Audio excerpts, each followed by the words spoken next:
masu kallo da saurare assalamu alaikum, barkanmu da saduwa a wannan lokaci da mukan kawo muku shirin baƙonmu na mako.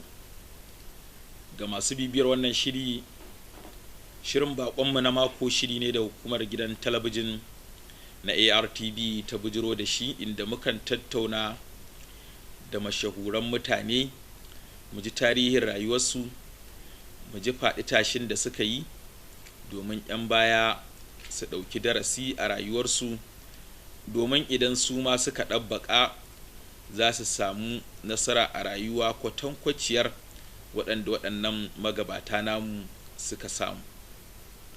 To cikin ikon Allah a wannan mako za mu tattauna ne da Alhaji Zakari Garun Babba, ɗaya daga cikin dattawa da kuma 'yan boko da muke da su a wannan jiha tamu.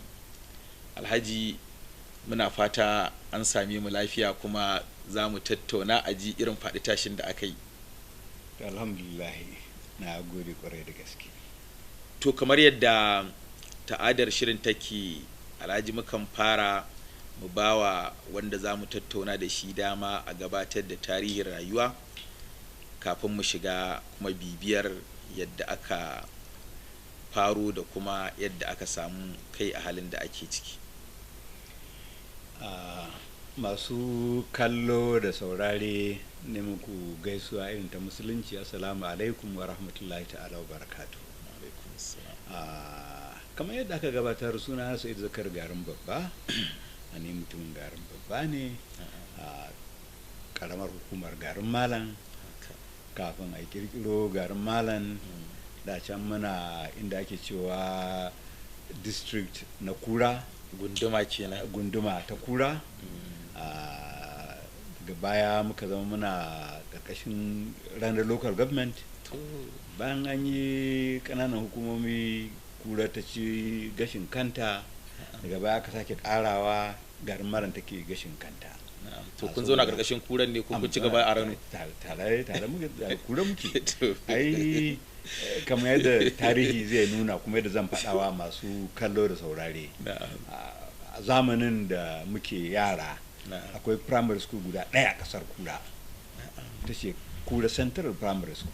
Saboda haka ni ita na je, ba wani gari daga ƙaramar hukumar Garun Malam da ƙaramar hukumar Kura da ƙaramar hukumar Madobi, ba wani gari da yake da primary. A wannan shiyar yanzu ƙaranan hukumomi uku a yanzu. Uku, duk wancan zamani makaranta ɗaya ce. Saboda haka duk wanda zai je makaranta ta boko a ƙasar Kura a wancan zamani, to Kura zai je. Saboda haka hijira ta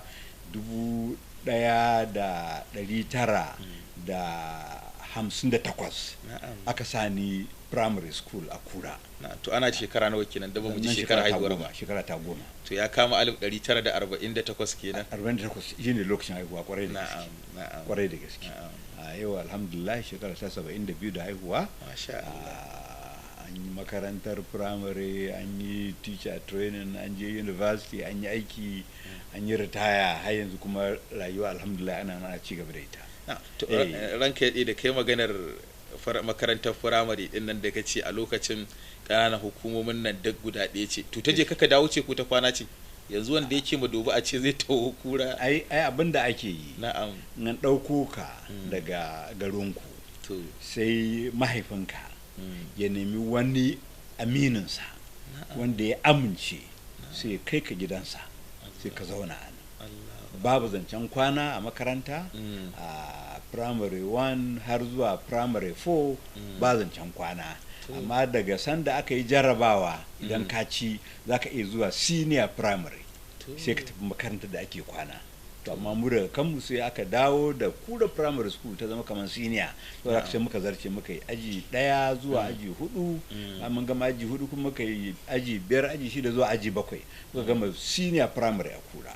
To shine tsarin da ake yi a wancan zamani.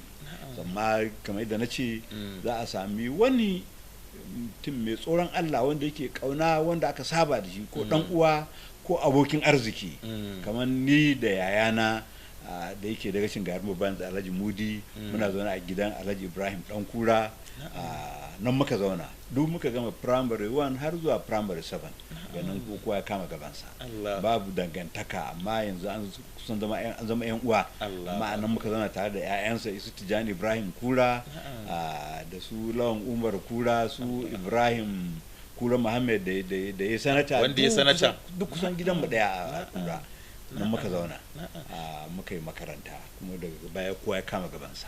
To da kai maganar waɗanda aka zauna aka yi karatu shi ya kama gaban da lokacin da aka yi firamare za a iya tuno waɗanda aka yi karatun da su waɗannan su ma suna ciki waɗanda ka lissafa waɗannan da na gaya maka Alhaji Mudi Zakari Garun Babba yana tare muka yi firamare da shi Tijani Ibrahim Kura tare muka yi firamare da shi a cikin ajinmu akwai Garba Muhammad Kura Allah ji kansa ya rasu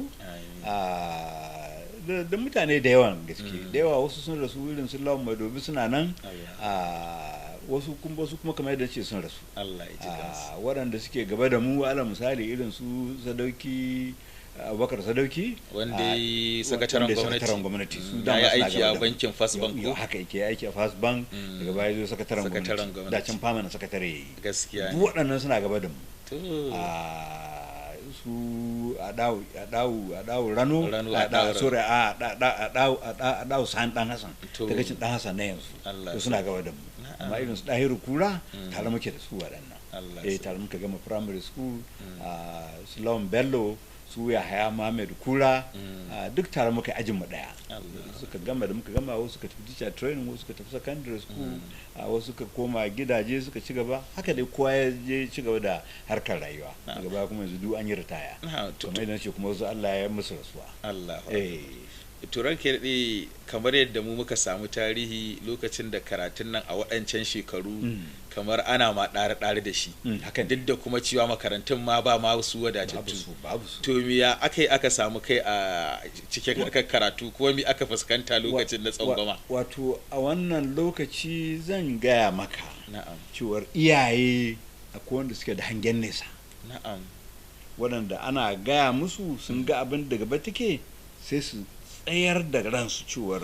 abin nan yana da amfani tsayin da ka ce yaran sai sun yi kamar mai gidanmu Alhaji Zakari Muhammad Bello da yake daga cin Garin Babba ko fara sa yayana sai da shekara 2 sannan kuma aka zo aka saka ni to ba kowa ne zai iya tsayawa ya ɗauki ɗansa ya kai shi makarantar boko a wancan zamani ba kamar ni da farko makarantar allo aka kai ni a Garin Kura na shekara 2 kafin ka shiga firamare shiga makarantar boko 1956 zuwa 1958 ina makarantar allo a cikin Garin Kura tare da almajiran da muke zama tare da su muka yi daga baya aka zo aka ce da ni an rubuta sunana a makarantar boko aka zo aka tafi da ni makarantar boko da farko daga makarantar allo na fara zuwa makarantar boko daga baya kuma na koma gidan Alhaji Ibrahim dan Kura to an taso kuma sai a da makaranta Allah kenan kwarai da gaske kwarai kuwa uniform da safa a sa a tafi makaranta ana tasowa za a dawo a ci gaba da harkar da ake da sauran almajirai a ci gaba da harkar rayuwa sannan da safa kuma a kintsa a tafi makaranta haka ake yi har Allah ya sa aka gama primary 4 muka yi common entrance muka ci jarrabawa wasu suka fita mu kuma muka ci gaba muka yi senior muka gama aji 7 to tun daga aji 4 nan ma ake fara ragewa a dama tun daga kana gama aji 4 dama ai ka gama makaranta kenan kamar yawanci ƴaƴan dagatai da suke zuwa daga ƙauyuka to kana gama aji 4 ka iya rubutu ka iya karatu to sai a ɗauke ka malamin dagaci amma mai gidan mai ce yaransa ba su yi malamin dagaci ba su ci gaba da karatu haka aka tsaya muka gama primary 4 muka gama primary 7 daga nan kuma muka gama muka je teacher training colleges muka ci da aiki ita kuma yana aka yi a nan Kano Teachers College daga 1965 zuwa 1969 na zo Kano ita ce ta hanyar airport kenan ko ba ita ba tana da hanyar airport katin da yanzu ka san an daina teacher training gaskiya ne da can daga farko a Gwale take to inda GHC take yanzu kenan inda Gwale government secondary school take bayan da can Gwale primary school anan take daga baya sai aka dauki Gwale primary school ta koma dan dagu to yawa daga baya sannan kuma sai mu sai aka daube mu ba mu ne na farko ba to mu ne kamar na 3 ko zuwa na 4 1962 aka fara ta mu kuma 1965 muka zo Kano Teachers College a nan Gwale to daga baya kuma da ta tashi daga Gwale shi ta koma inda ATC take yanzu FCE kenan, Federal College of Education. Da can gwamnatin America through USAID su suke support makarantar, su suke gine-ginen makarantar, suka gina azuzuwa, suke kawo malamai daga Ohio University su koya mutane a nan Teacher Training College, a nan Kano Teachers College. To daga baya suka gina makarantar su, sai kuma aka dada faɗaɗa ta, aka fara yin aikin NCE, karatun NCE a ciki. To daga baya sai aka ware ga grade 2 section ga kuma NCE section. To mu 1969 muka gama grade 2 section, 1970 kuma muka zo muka fara NCE. Da anan maka FCE a nan FCE inda FCE take yanzu. Amma ni ban gama FCE ba, ina cikin yi daga September zuwa December. Sai da ABU ta turo principal din School of Basic Studies ya zo yi min interview, to sun ga na ci grade 2 mai kyan gaske, domin tana cikin grade 2 da ta kowace kyau a jihar Kano a can zamani. So da aka zo aka min interview ni kadai a Bayero University College, aka min interview. Daga baya aka sai na koma ABU Zaria School of Basic Studies sai January 1971. To kai karatun share fagen shiga jami'a aka fare ko jami'ar aka shiga kai tsaye? Karatun fara shiga share fagen shiga jami'a shi muka fara yi a Zaria 1971 zuwa 1972. Ba ma a nan campus din Kano ba kenan, Zariyan aka tafi Zaria muka ci. Zaria muka ci. To kafin mu je karatun jami'ar, watakila za mu so mu ji anya maganar karatun nan na grade 2 ya tada kura da yawa da aka ce an soke shi karatun grade 2. Wasu ma suna ganin shine ummul aba'isin karewar darajar ilimi. To za mu so mu ji menene ra'ayinka, kana ganin shi wannan ilimi da kuka yi a na grade 2 akwai rawar da ike takawa wurin samar da nagartattun malamai, ko karatun NCE ya cike wannan gurbin?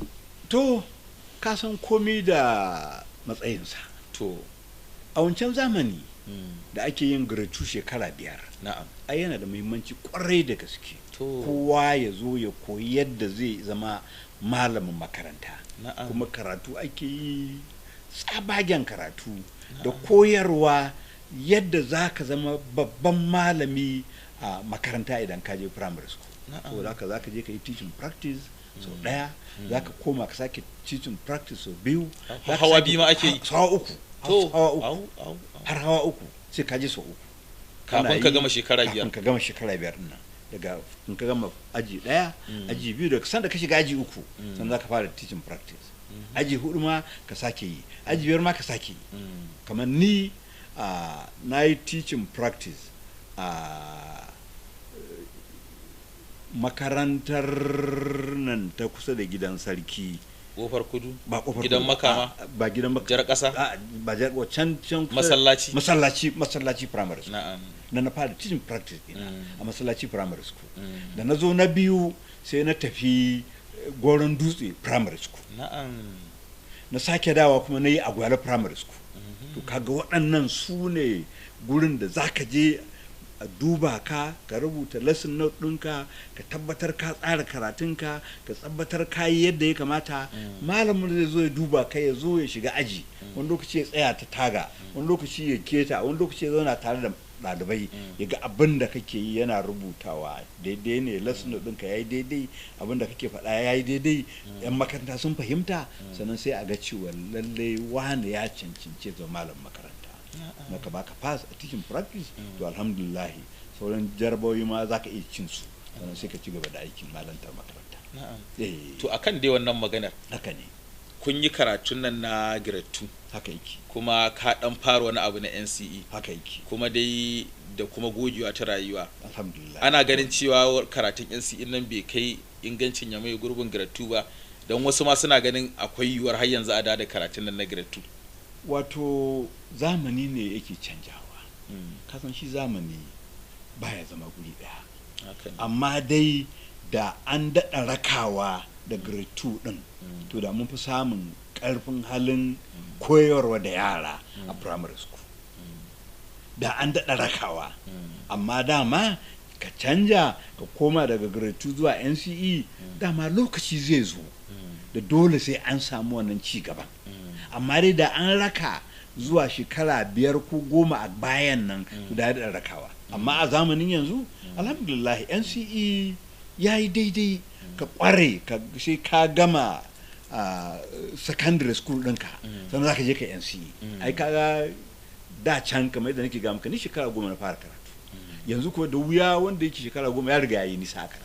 Wasu ma sun gama firamare a wannan shekara a wannan lokaci. So kaga wannan canjin na zamani, wannan canjin na yanayi da kuma yanzu gashi nan yara duk kwamfuta suke yi, ana yin kaza ana yin kaza ana yin kaza.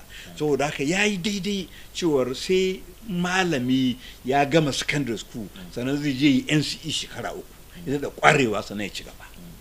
To Alhaji za a iya tuna mana waɗanda aka yi karatun grade 2 din nan teachers college da su? Muna nan da yawan gaske, ko kwanan nan mun haɗu da abokan arzikanmu irin su Abdulrazak Muhammad Fage, irin su Abdu Sala Fage, su Dr. Muhammad Nabate, su Tukur Bello, su Sadiq Yahaya, da mutane da dama da muka yi karatu tare da su. Wasu sun ci gaba da karatu suka yi aiki kamar da nake ga maka da Muhammad Nabate har PhD ya je yayi kafin ya dawo. Mu kuma muka je muka yi digiri muka zo muka yi master sannan muka ci gaba da ayyukan. Amma waɗannan su ne waɗanda ɗan kaɗan da zan iya ga maka wanda muka yi karatu tare da waɗanda a lokacin teaching practice an iya tuno wasu ɗaliban da aka ɗan koyar a wannan makarantun 3 da aka yi wanda yake da makarantar masallaci primary school zan iya tuna sarki Abdulkadir ya aiki a nada ya yi ritaya. Zan iya tuna wata Indo Muhammad ta yi aiki a haɗe jama'a haɗe jama'ar ko haɗe jama'ar ko nada ko kanubda a nan. To a makarantar Goron Dutse zan iya tuna mutane irin su Sadiq Labbo a sharubutu, akwai wani da ya yi ambasada ya yi foreign service shi ma yanzu ya yi ritaya. Sunan ya dan kwanta mini. Waɗannan su ne waɗanda zan iya tuna a Gwale primary school irin su Abdulrazak Babba dan Agundi, irin su Abubakar Wada da sauransu duk waɗannan an koya musu a primary school a Gwale. Alhamdulillah kuma duk kowa ya sami wani abu a mukami a rayuwarsu. So sai godiya ga Allah kan wannan. Alhamdulillah. To lokacin da aka shiga jami'a ranka da za mu so mu ji da suwa aka fara aka yi karatu kuma wace shekara ne aka shiga wani kuma course aka yi? Haka ne. To School of Basic Studies muka fara yi a Zaria. Mun je January 1971. Irin mutane irin su Tijani Isma marigayi Allah ya karɓi ransa, akwai wani Mejo Lawan Munjibir ko shi ne wanda yan rafa aiki auren diyarsa da akwai yar uwarsa ce isa ma ita ma na'am yar uwarsa ce kanwarsa ce Allah sai kamar yadda ce irin su Lawan Muhammad Munjibir, su Shehu Garki, da mutane irin su Dahiru Ahmed Bichi wanda ya ritaya fama na sakatare kwanan nan, akwai marigayi Umaru Ahmed Gwarzo, shi da yana lecturer a ABU, ya yi haɗari ya rasu Allah ya gafarta masa. Irin su Professor Kabiru Ahmed Bichi, duk waɗannan tare muke karatu da su a ABU School of Basic Studies. Daga baya kuma ba ma jihar Kano ba, akwai mutane daga sauran jihohi irin su Umar Abba Gana, irin su Hajiya Amuna Lawal wacce ta fama na sakatare a Federal Ministry of Petroleum, kamar da ce Umar Abba Gana kwanan nan ya bar aiki as acting chairman na Revenue Mobilization and Allocation Commission, irin su David Garnuwa, duk waɗannan tare muka yi School of Basic Studies tare da su. Gaba kuma kowa ya je digiri dinsa suka je suka ci gaba da aiki a bangaren su. A wani fanni aka yi samun karatun? Ni geography na karanta. Farko na fara karanta education, na karanta geography specialization BA geography, don samu certificate, graduate certificate education, don koya don man ci gaba da horo na malantar makaranta.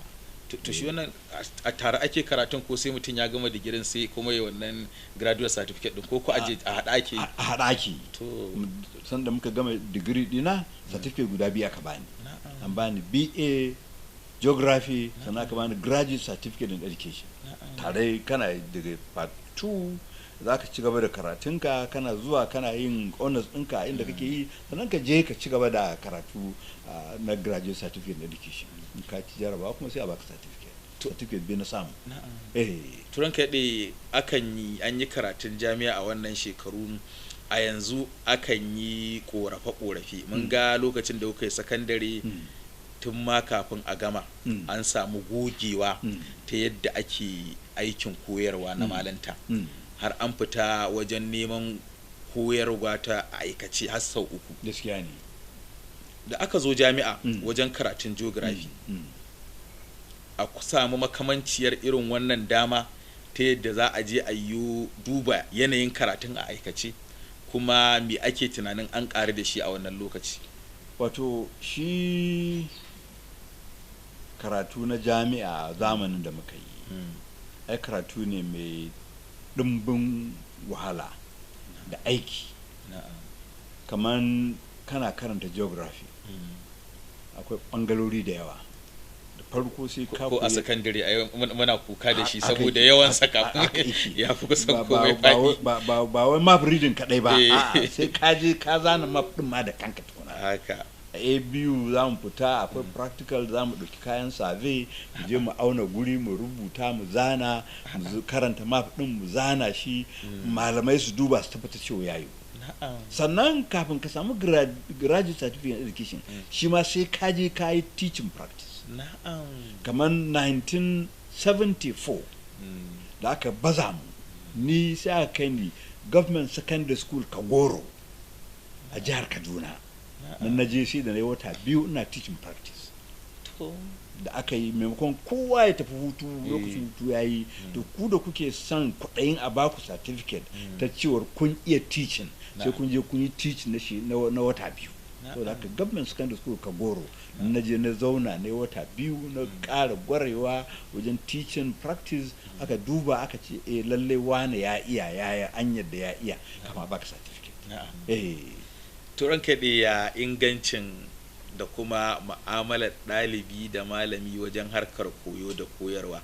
Kusan a yanzu akan samu 'yan ƙorafe-ƙorafe na alaƙar ɗalibai da malamansu. Wani lokaci ɗalibai na yawan yin kuka da yadda ba su fiye samun kulawa da ya kamata ba ga to da kuma yawan ma yanzu cinkoson ɗakin karatu za ka tarar ɗaruruwa. Cikin illar karatun a yanzu. To ya kuna ku a wancan lokacin aka samu kai? Kamar yadda nake gaya maka, ABU an gaice ni, an aiko an buga sunaye a jarida cewar ga waɗanda ake zaton za su zo su yi jarabawa, sun cancanta zo su yi jaraba don a ɗauke su a ABU. Ni ban je ba saboda na sami NCE, sai na tsaya na fara NCE. Daga baya ita ABU ita ce ta turo principal ɗin School of Basic Studies wanda ake cewa Dr. Madugban, shi ya zo yi min interview. Kaga tun daga sannan an samu alaƙa tsakanin malami da ɗan makaranta. To lokacin baka da sha'awar zuwa can ne ko baka samu labarin ba? Na samu labarin, amma tunanin da nake da shi a wancan zamani shine tunda har na zo na fara NCE ne kuma gratuity teacher ne, to shekara 3 can zan yi shekara 4 nan kuma shekara 3. Ka gama za a baka aiki, za a baka mota, za a baka albashi, ka zama babban mutum. Kawai shi sa sai na fara ana. Amma su kuma suka ga cewa ya kamata dai wannan aji a zakulo shi ya zo ya karatu a nan. Saboda haka shi da kansa ya zo, ina cikin ajiye NCE, aka ce principal yana nema na, aka ce in tafi Bayero University in yi jarrabawa ni kadai, na yi za a yi min interview sannan aka ɗauke ni. Kaga kamar yadda nake ga maka, tun daga sanin alaka ta kullu tsakanin ɗalibi da ɗan makaranta. Saboda haka sanda na je ABU Zaria January 1971, ni ba ordinary dan makaranta ba ne, principal ma riga ya sani tunda shi zo min interview. Saboda haka duk sanda ake wani abu da ake gayyata ɗalibai zai ce a nemo Sa'idu Zakari ya zo a zauna tare da shi. Akan kirawo duk wata, duk sati ala misali, principal da malamai za su zo hostel inda ake cin abinci, dining room, sai a ware musu tebur da ɗalibai kamar guda 10 ko guda 20, da malamai a zazzabo 'yan makaranta, da malamai a zauna a ci abinci a hira, a tattauna a ji ko akwai abin da ke damun ɗalibai a wannan zamani. To kaga ko daga wannan lokaci an samu dama za a zauna a yi maganganu. sannan a cikin karatun akwai abin da ake sha tutorial. tutorial nan da malami da 'yan makaranta za a rarraba ku gurub mutum 5 6 7 bayan an zauna mutum 20 30 40 50 an yi lecture za a zauna kuma a ce to ga yau topic kaza alal misali idan geography kake to shikenan me ake yi, yaya America take, yaya guri kaza ake, a zauna a tattauna kowa ya bada irin shawararsa. To ya za a samu ci gaba a Najeriya, ya za a samu masana'antu a Najeriya, kowa ya bada shawarorinsa, da malami da 'yan makaranta mutum 5 mutum 7 kowa ya zauna ya bada shawarorinsa. A ce to kai gobe ka rubuto mana kasida akan yadda za a sami ci gaba, ko za a samu ruwan sha a guri kaza, ko yadda za a samu tituna, ko kuma za a improving railway line da guri kaza da guri kaza. Ka rubuto ka kawo ka faɗa, ka ba da kasidan nan, sauran 'yan makaranta da kuke tare su zauna su saurare ka, sannan su ce da kai kaza daidai ne kaza ba daidai ba ne. Ai da za ka ce kaza maimakon a ce ƙauren na moda daga Zaria railway ya tafi ta kila kawai ya kamata a ce ya je Sokoto, ya aka ya tsaya ƙauren na bai karasa Sokoto ba, ya kamata a ce ya tafi. So kowa ya ba da shawarwarinsa, a criticizing a ce kaza ya yi daidai kaza kuma ba daidai ba ne, idan da kaza ka ce da zai fi sauki. To kaga an ƙara dangantaka tsakanin 'yan makaranta da malamai. Daga nan malami zai san wane yana da hazaka, wane ya san abin da yake yi, wane ya san inda ya dosa, wane yana da hangen nesa, sannan sai a ci gaba da karatu. Masu kallo da saurare, kuna tare da tashar talabijin ta ARTV a cikin shirin baƙonmu na mako. Baƙon nama a wannan mako shine Alhaji Sa'idu Zakari Garun Babba, wanda zuwa yanzu ya ba mu bayanin yadda aka samu kai a makarantar firamare a garin Kura, kafin nan da yadda aka yi karatun makarantar allo a nan garin Kura ɗin, da kuma yadda aka shiga makarantar wato horon malamai da ke nan Kano bayan da aka yi firamare mataki na farko, aka yi mataki na biyu, da kuma yadda aka turo takanas daga Zaria, aka turo jami'i izo yi masa jarrabawa, ɗauke shi a jami'ar Ahmadu Bello, duk da an nemi izo yi jarrabawa saboda ya sami gurbin karatu a makarantar FC na karatun NCE, lokacin tana ATC bai samu zuwa ba, amma aka ga cancantar izo yi karatun a jami'ar, aka turo malami shugaban sashen karatun share fagen shi ya jami'a, yi mai jarrabawa, yi mai interview, kuma ya samu kafar karatu, har kuma aka je aka yi wannan karatu, aka gama da darajar karatu ta digiri har guda 2, da ta karatun digiri na geography da kuma shaidar ya cancanta yi koyarwa. To ina ga yanzu gabar da za mu dora ce ta ya kuma aka fara aiki, kuma kafin aikin mun san ana yin hidimar ƙasa, don haka Alhaji za mu so mu ji bayan da aka gama karatu a ina aka yi hidimar ƙasa kafin kuma ma a je a yi shiga aiki. Haka ne. Alhamdulillahi ni na aiki kashi 3 to cikin aikace-aikacen da na yi. Na'am. Bayan na gama makaranta. Na farko dai wanda ya grade 2 kasan malam makaranta ake zaman da shi. Gaskiya abinda ake koya mana kenan. Haka. Saboda haka 1969 bayan mun gama Kano Teachers College. Na'am. Mun yi grade 2 jarabawa. Daga nan cikin January 1970 duk sai aka zo aka tura mu je mu ci gaba da aiki. Duk aka ɗauke ku aiki? Aka ɗauke mu aiki gaba ɗin. Na'am. Ni aka kai ni Garun Malam Primary School. An koma gida? Na koma gida. Ina mataimakin headmaster. Ɗaukan farko ma kenan? Ɗaukan farko aka bani mataimakin headmaster. To me isa haka ga sauran malamai kai kana zuwa ka fara daga mataimakin headmaster? To ya danganta idan ka gurbi ko babu gurbi. To alal misali ai kaga kaman Muhammad Sidi Kwaro. Na'am. Da yake shi da na can tsohon pupil teacher ne. To shi directly sai aka shi Wudil Primary School aka bashi headmaster. Na'am. Dr. Muhammad Nabate sai aka kashi Wudil din da shi ma aka bashi yana teaching a ciki. Irin su Hassan na Allah ya ji kansa. Zuwa aka su can wata kasa wani kauye kasar Birnin Kudu. Haka duk aka barbaza mu.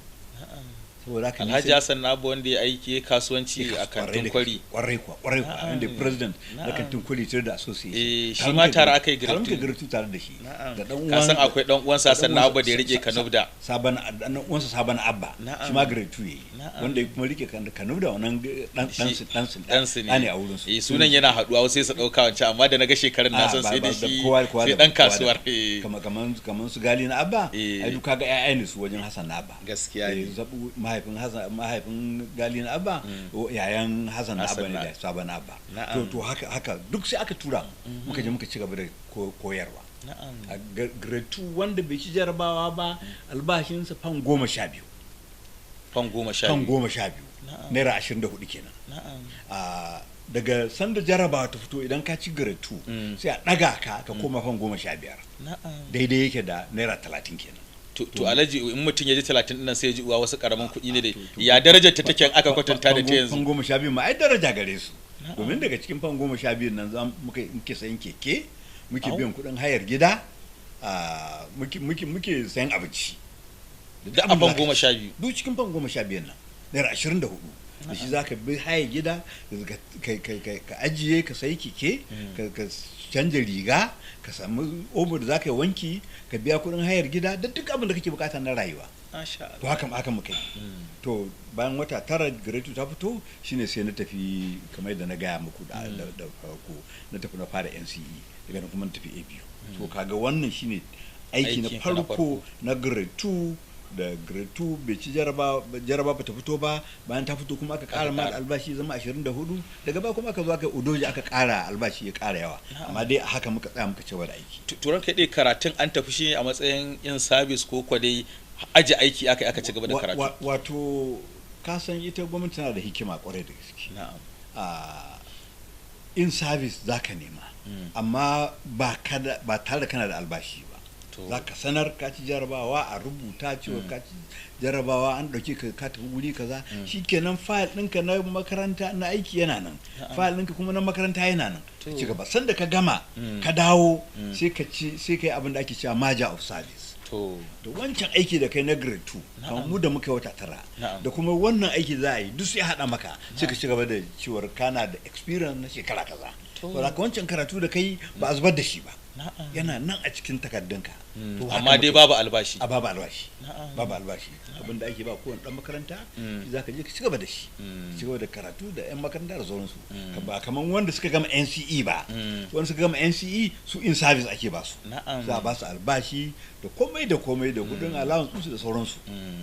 Kamar gwamna Ganduje da yake shi ya tsaya ya gama NCE, bayan gama NCE sai ya tafi university, to duk waɗannan da in service din suka tafi. To shi ma lokacin kun fara NCE ko suna tare ne ko suna gaban ku? Gwamna Ganduje ya gama Birnin Kudu Secondary School 1968. Saboda haka sai ya zo ya fara NCE 1969, mu kuma muna form 5. To haka ɗaki muke karatu tare da shi. Shi yana NCE mu kuma muna grade 2. da muka gama muka dawo muka join nasu muka shiga da NCE, shi yana NCE a makaranta daya, shi yana NCE 2 mu kuma muna NCE 1. To ni kuma da samu dishin ABU sai na wuce. Shi ma da ya gama NCE bai tsaya ci gaba da aiki ba, nan da sai zo ABU again. Sai ya zama da ya zo tare da mu 1972 muka ci gaba da gari tare da su. Muka ci gaba da karatun digiri. To ku lokacin kuna shekara nawa a jami'a shi yazo ya same ku? Ina da shekara 1 da rabi. To shi kuma ya dawo ya zo ya ci gaba, saboda haka nan cikin September kuna level 1 kenan. Level 1 tare 1972. Su da suka zo shi ma level 1 ya fara ko 2? Level 1 ya fara. Na'am. Sai kuka fara tare kenan digiri. Muka fara digiri tare da su. Na'am. Muka fara digiri tare da su. Na'am. Kwarai da gaske. To ai na kai bautar kasa ke 1975.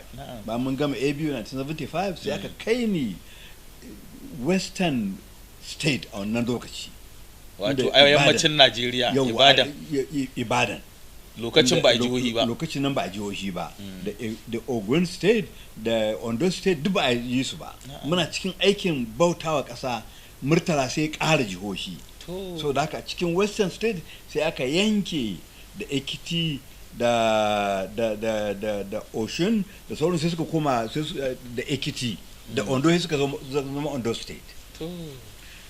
Ogun State kuma aka yi mata nata daban saboda haka Oshun kuma tana ƙarƙashin Ibadan so aka ƙara jihohi guda biyu saboda haka ni sai na samu kaina a cikin jihar Ondo ana na gama NCD na gama bautawa ƙasa a jihar Ondo. A wacce ma'aikata aka yi ko makaranta don wani lokacin an fi tura makaranta? A Ekiti West local government na aiki wani gari ana cewa da Aye Ekiti nan na je na koyar ni da Gens Master a wannan makaranta da na je na aikin bauta ƙasa.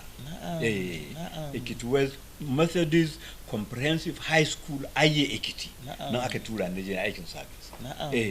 To a wannan lokaci ya za a kwatanta mu'amalar an tafi daga arewa da Allah ba a taɓa tsallaka riba Naija ba kuma an je tsakiyar an shafa shekara guda a jihar yamma ya rayuwar ta kasance ya kuma alaƙar take kamar da kace ban taɓa tsallaka riba Naija a wannan lokaci ba sai ran da muka tafi sanda aka yi wa gawan ku 1965 saura ran da za mu tafi da na aka ce an yi masa ku saboda sai muka tsaya muka ƙara kwana ɗaya kwana biyu sannan sai muka tafi muka sauka a Ibadan ga ƙasar Yarabawa ce muka je muka yi orientation a University of Ibadan daga ba aka tura mu duk kai yana duhu amma dai alhamdulillah tunda an samu ilimi an karanta geography an san yadda duniya take saboda haka ba inda zaka je ka ga cewa da bambanci zaka tare da mutane duk inda ka je ko kai pidgin English ne Yarabancin ma kana dan koya a hankali in ka je kasuwa ka koya zaka sayayya da sauransu duk sai a yi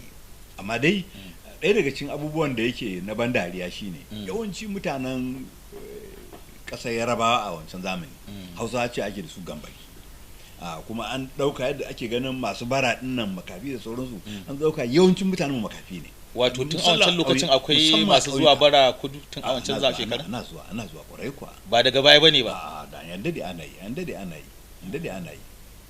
ana yi to ya kuka tunkari irin wannan kallon da ake wa Hausawa da kuka ka zo gashi ka yi turancin ma kana ganin kaman kafi su iyawa harkar ilimi ga sun kuna gugawa da su dole sai su haƙura cewa mutanen nan fa su ma daga suke rayuwar nan ba yadda ake zaton cewar jahilci suke ba dole aka ɗauka haka sauran kuma mutane da aka ɗebo su sauran inyamurai da sauransu da su ma suna hangen wani abu daban su ma suka zauna suka fahimci cewar a mutanen nan su ma daga suke suna da ilimi sun san abin da suke yi nan wa uba muna da gaskiya yawancin kabilu zaka ga sun iya ƙarya ko suna yin wani abu na azolaya da sauransu to mu darar ake so da sai a ba ku girman ku akan cewa waɗannan mutanen kirki ne waɗannan da suke musulunci akwai alamar cewar akwai abin alheri a cikin wannan addinin da suke dole aka ba mu wannan girman to an je wannan bautar ƙasa an samu kai a sabon wuri an samu Hausawan da aka yi mu'amala da su wannan tsawon shekarun ko kwade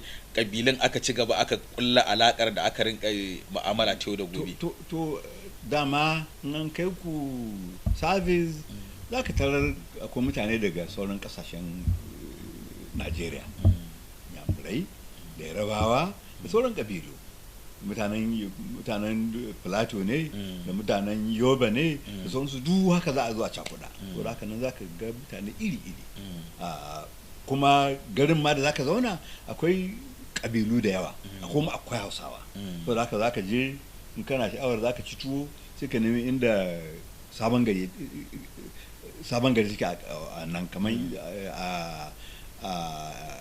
inda Ekiti take Ado Ekiti za mu je ce muna son tuwo a kawo mana tuwo mun ka gaji da cin amala sai ka je ka ce a kama ka tuwon shinkafa sai ka saya cin Hausawa har ka saba da mutane kuma dama akwai zuwa masallaci ran juma'a don ka bar inda kake zaka nemi inda Hausawa suke dama zaka tara akwai masallacin juma'a kai alwala ku zauna ku gaisa da liman da sauran mutane an saba sosai kuwa a wannan lokaci a wannan shekara an dan samu koyon Yarabancin ko ba Yarabancin bai nuna ba dole ka koya kana kauye ai dole zaka koya zaka je zaka sayayya zaka sai sabulu zaka sai waye sai ka koya zaka koya dole a hankali to idan aka duba bayan da ka gama bautar ƙasa dan abin da ka fuskanta na lokacin wannan zaman ka iya cewa manufar da aka kafa wannan tsari a iya cewa ta tasiri akan ka ko kuwa kwarai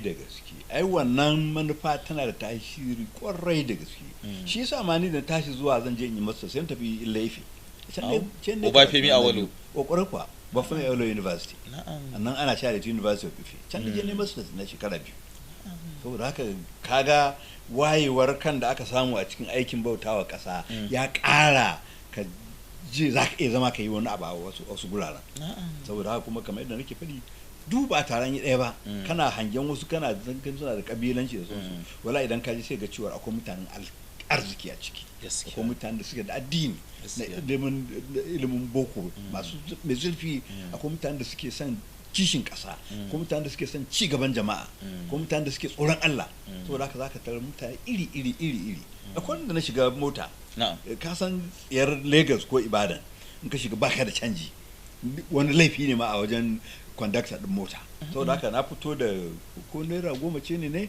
zan biya da naira ko 2 ko naira 3 ne conductor ne fara surutu ya za a shigo mota ba da canji wata mace da bishi ya za ka zan basu faɗa haka yaron ka ne shi ba mu biya sai ta ɗauko kuɗi a jakarta ta bashi ta shan kuɗin ka cikin aka gama wannan rigima ta biya min kuɗin mota kuma anan ka fara ganin ta cikin mota kawai muka sadu haka ko muka rabu saboda kamar yadda ce akwai mutanen arziki a cikin ƙasa baki daya a hankali zaka tarar da mutanen cewar wasu suna son ci gaba turan kaɗai bayan da aka gama bautar ƙasa za mu so mu ji an dawo an ɗora ne daga aikin koyarwa ko kuma ina aka dosa bayan mun gama service 1976 kafin ma mu gama sai aka nuna cewar ana neman za a ɗauki ma'aikata a kas nan Kano to kwalejin share fagen shiga jami'a saboda haka sai ɗauko takarda da biro na rubuta takarda na son koyar da labarin ƙasa a wannan geography da ake cewa wannan dama kuma tun kafin wannan lokaci na san Alhaji Idi Gwarzo shine rakta na farko a wannan makaranta muna ABU sukan zo zariya mitin kullum muka rako shi zo shiga motar sai tafi na yi sha'awar cewar zan yi aiki a wannan guri kafin zo yi application shi tunda dan ajin su Yakubu Gawan ne Gawan ya dauke shi daga nan Kano ya ba shi famin sakatare a Lagos wancan zamani wato tare suka yi barewa ajin su daya sai itina da tsohon aminin sa sun zo ana lokacin Audu Bako ana fareti manya-manyan mutane shi na sun kuwa scholarship yake aiki ne ko ina ne a lokacin dan fulani sai suka koma gefe guda daya head of sai yana karon fareti sai bar fareti aka fara hira shikenan yayi ce da shi Audu Bako na abokina ne shikenan daga baya ma aka bai fama na sakatare daga baya sai ce kawai ya dawo Lagos ya ba shi fama na sakatare a Lagos saboda haka sai aka turo Ibrahim Umar Professor Ibrahim Umar IH Umar din nan IH Umar wanda yi vice chancellor shine yake yin rakta a wannan lokaci to da na rubuta application aka kai to interview na zo aka min interview aka bani kudin mota da sauransu team din ma da ya kafa shi kadai ne shine panel din da shi sakataren sa wani Mr James Akwashiki aka yi min interview kaza in ka zo ya za ka yi me kaza ya za ka yi shikenan aka min takarda an bana aiki to da ka sai na dauko takarda ta kawai na zo na fara aiki mata ilimi ta nemi in zo in yi aiki malam Imam Abubakar Imam Wali Maragayi malam Imam Abubakar Galadanci yana director na education a wannan lokaci yace ni in zo ministry aka aika mu da takarda ma directly cewa an bani employment na cewa tun da na fara kas nan zan zo na yi saboda haka na fara 1976 alhamdulillah aka ci gaba da aiki zama ni ne head of geography zama ni ne head of department na remedial studies zama vice principal daga baya 1983 aka bani principal a kas na nan 1983 na nan sai aka samu dan wata tangarda a school of management studies sai professor Tijani Ismail wanda ya rike rakta wanda yake director na Institute for Higher Education wannan lokaci sai ya dauko ni daga CAL ya dawo da ni School of Management Studies marigayi Aji wanda ya fama secretary a federal government sai aka ce zo yi mun vice principal muka yi taking over daga wajen Ibrahim Lincoln wani mai sarauta ne a mutumin Hadeja da shi ne yake yin principal a wannan lokaci so da haka Aji muka zo muka ci gaba da aiki alhamdulillah muka aiki goro da yadda ya kamata mutane irin su Professor Hafiz Abubakar su ne malamai a wannan lokaci suka taimaka a nan School of Management Studies suka taimaka aka samu kyakkyawan nasara to ina nan na School of Management Studies na principal kuma sai Kanal Daku ya ɗauke ni daga principal school of medicine studies ya dawo da ni na zama permanent secretary a ma'aikatar ilimi ta jihar Kano. Ahmad Muhammad Daku. Ahmed Muhammad Daku. Yanzu yana Katsina an yi ritaya. Yana Katsina an yi ritaya. Ya yi ritaya major general yana gida yana zaman sa. To kafin mu zo wajen aikin permanent secretary akwai ɗaliban da za a iya tunawa an koyar a CAS din nan da management din. Akwai su. To alal misali wanda ya bar vice chancellor na ABU kwanan nan. Professor Ibrahim Garba wanda ya da Wudil kafin ya je can din ma yayi shugaban Wudil ma. Ya yi vice chancellor a Wudil na'am. Ɗalibi na ne a geography. Gaskiya ne dan shi professor ne a geology. Geology haka yake. Daga nan ya samu daga ya gama geography a nan CAS sai tafi ABU ya yi geology. Masha Allah. Yana geology kuma ya zama professor kuma har Allah ya bashi zama vice chancellor. Masha Allah. Cikin ɗalibai da muka abin nan. Muka koyar. Akwai mutane da yawan gaske da suka yi wasu ba zan iya tuna su gaskiya waɗanda suka yi geography ko kuma wanda suka yi karatu a ƙarƙashin a makarantar amma dai waɗanda misali abin da zan iya tunawa eti Abubakar shi ne principal na sanar da ke vice principal. Malam Tijani Ibrahim Kabara shi ne principal sanda eti Abubakar yake vice principal. To kuma su Nasiru Danti dutar ma ya zo yayi principal yayi principal shi take over daga wuri na. Allah sarki. Sorry amma a school of management studies a CAS marigayi Ahmad Nuhu shi ya karbe ni sanda na zama permanent secretary. Marigayi Ahmad Nuhu wanda suka fada jirgin sama da kanal wasi. Allah sarki Allah ya ji gansu da rahama.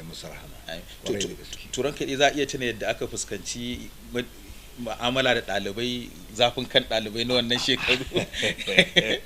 Akwai wani abu da za a iya tunawa? To wasu abubuwan da za ka tuna masu daɗi ne wasu kuma ba masu daɗi ba amma dai darasi ne. Gaskiya ne. Akwai lokacin da ɗalibai suka yi mana tawaye. To muka ce za a yi jarrabawa a CAS suka ce ba za su yi ba. A kan me? Kawai su suna ganin wai rena su aka yi ya za a yi da can ba a yin jarrabawa daga part 1 zuwa part 2 a ce mu za mu fara yin jarabawa ka ce ba su yadda ba kuma ka ce to ai so muke dan riba ku ce sai an yi aka zo aka yi ta hayaniya muka ga yan sandan ciki suka zo suka ce da wani kula da su ne yan tawaye aka rubuta sunansu aka zo ka yi yaga mana takardun jarabawa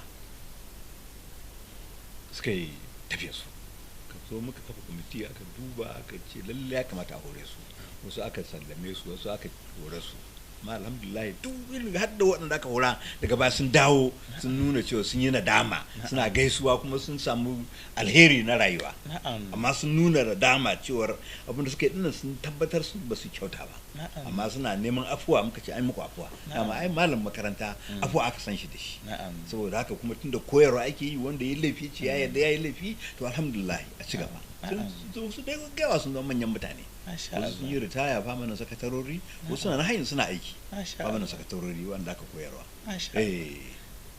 har da federal da state duk gasu nan wasu sun zama kwamishinoni gasu nan dai ba iyaka.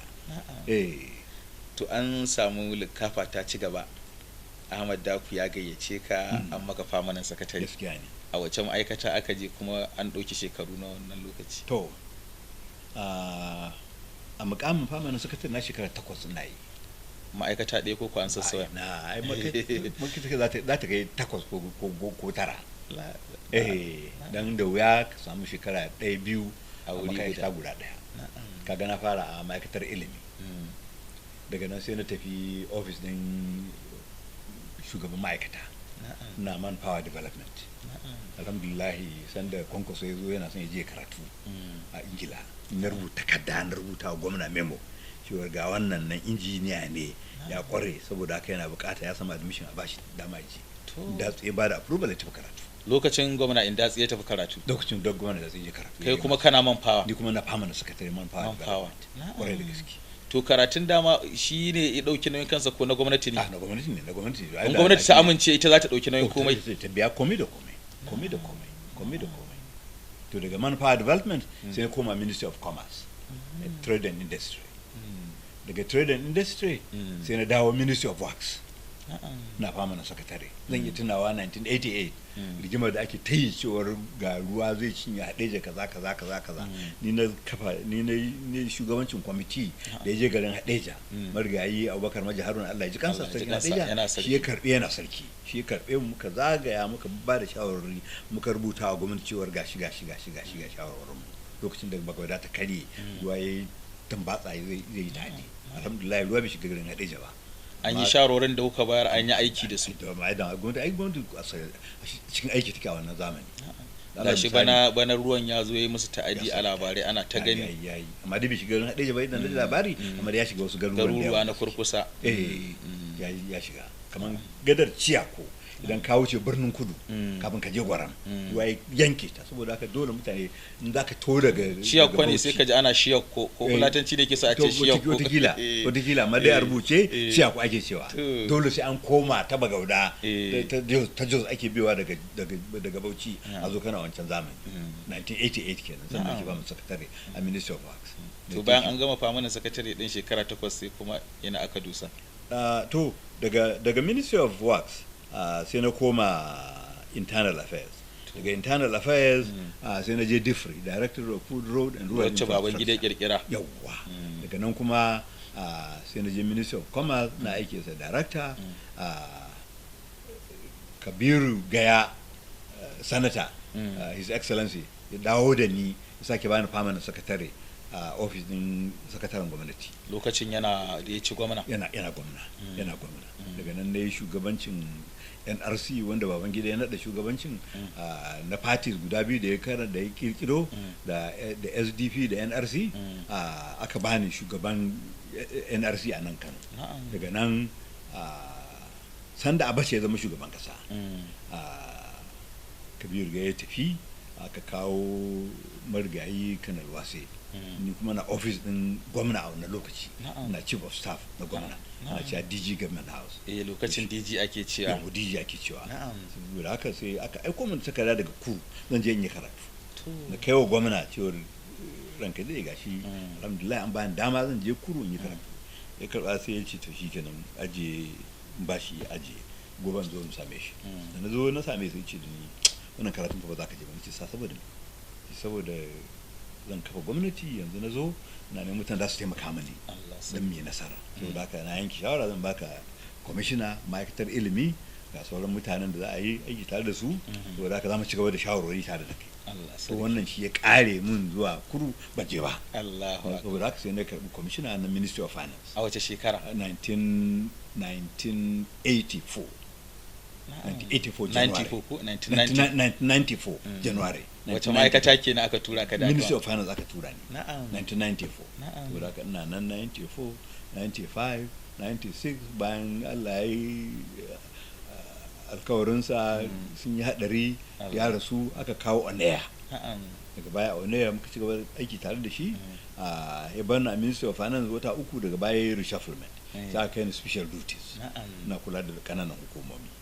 Daga 97, 98, 1999 aka yi zaɓe na siyasa, Kwankwaso ya zama gwamnan Kano. To ni ne nake chairman na kwamiti ɗin da aka yi handing over tsakanin sojoji lokacin Aminu Kwantagora zuwa mulkin farawa. Transition da ake cewa. Transition na kwamiti. Ni ne chairman na wannan kwamiti. Kwarai da gaske. Masha Allah.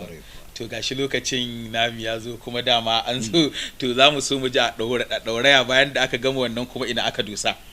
To 1999 bayan an yi handing over, dama ɗaya daga cikin burina shine da abin da ya kamata ma'aikaci ya yi a jihar Kano na yi. Na sha'awar a ce na je na yi wani abu a gwamnatin tarayya. Saboda sai na rubuta takarda cewa ina son transfer of service. Ta ban yi ritaya ba. Na je daga baya aka dudduba takarduna Federal Civil Service Commission, aka bani na transfer, aka yi posting ina zuwa Ministry of Science and Technology daga 2000 zuwa 2001. Da na duba yadda ga al'amarin suke, sai na samu aiki a kamfanin gidan fulawa na Lagos. sai ka bar aiki kenan 2001. nan da na je suka buga suna neman national sales manager a kamfanin golden fertilizer. Na je interview suka ce ni to sun ga cewa zan iya aiki, yaushe zan zo aiki. Na ce to sai na bada sanarwa notice na wata uku. Suka ce a su ba su sauraron wata uku, kawai in yi waya a gaya min nawa ne albashin wata uku. Na yi waya na ga nemi chief accountant, da Allah yana son ya calculate nawa ne albashin na wata uku. Aka nuna min naira 104 a wancan lokaci. Shikenan na ga musu, aka je nan da aka je aka rubuto, aka min check kawai. Shikenan aka ce gobe ka zo ka fara aiki. Saboda haka ina zuwa Abuja daga Lagos, da ce to ni zan yi ritaya ga salary in lieu of notice na wata uku. Kashi gari bayan kwana uku kawai shikenan sun na fara aiki na sales manager a golden fertilizer kamfanin gidan fulawa. An yi shekara nawa? Na shekara 8 ina aiki national sales manager, amma daga baya kuma ba na shekara 60 na yi ritaya. Amma duk da haka suka ce min zauna in ci gaba da taimaka musu aikace har yanzu nan da nake makazance ina shekara 72 ina aiki a kamfanin. Masha Allah. Da karshen shekaran Allah ya taimaka za a rabu, amma dai har yanzu ina aiki. Ina ba su shawarwari, ina zuwa muna wakiltar su yana tarika ko a Abuja ko a wasu gurare. Je Lagos a zauna a yi shawara da mu, a yi training ma'aikata sababbi da sauransu. To a ƙarshe dai abin nami ya zo ƙarshe, gaba ce wannan ta ƙarshe, wani darasi ne gaba ɗaya a wannan tsohon rayuwa wanda ake ganin cewa za a faɗa masu kallo da saurare na rayuwa wanda za a yi zama izina kuma za a iya ƙaruwa da shi? Gaskiya ne. Abu na farko da ya kamata mutane su fahimta shine ya kamata wanda yake neman alheri to shuka alheri. A kula da rayuwa yadda take, kar a sake a yi wasa da dukkan aikin da kake so za ka yi. Duk aikin da ka ɗauka za ka yi, ka yarda cewar abin alheri ne, to ka tsaya tsayin daka, ka sa lokacinka da ƙwaƙwalwarka da duk abin da za ka ga taimaka ka ga cewar an yi nasara a wannan aikin. Sannan ka yi biyayya da na gaba da kai. Sannan ka roƙi Allah ya maka jagora. In kai biyayya da iyayenka, ka san darajarka, ka san darajar aikinka, ka san darajar sauran mutane da suke aiki, to ba abin da zai gagare ka rayuwa. To wannan shine sirrin ci gaba na rayuwa. Ka tsarkake zuciyarka, ka ƙwazo wajen aikinka, ka yi biyayya na gaba da kai, ka ji tsoron Allah, sannan ka yi gaskiya cikin tafiyar da aikinka. To duk idan ka rike waɗannan, insha Allah rayuwarka ko kana yaro ko kana dattijo har zuwa lahira, insha Allah za ta yi kyau.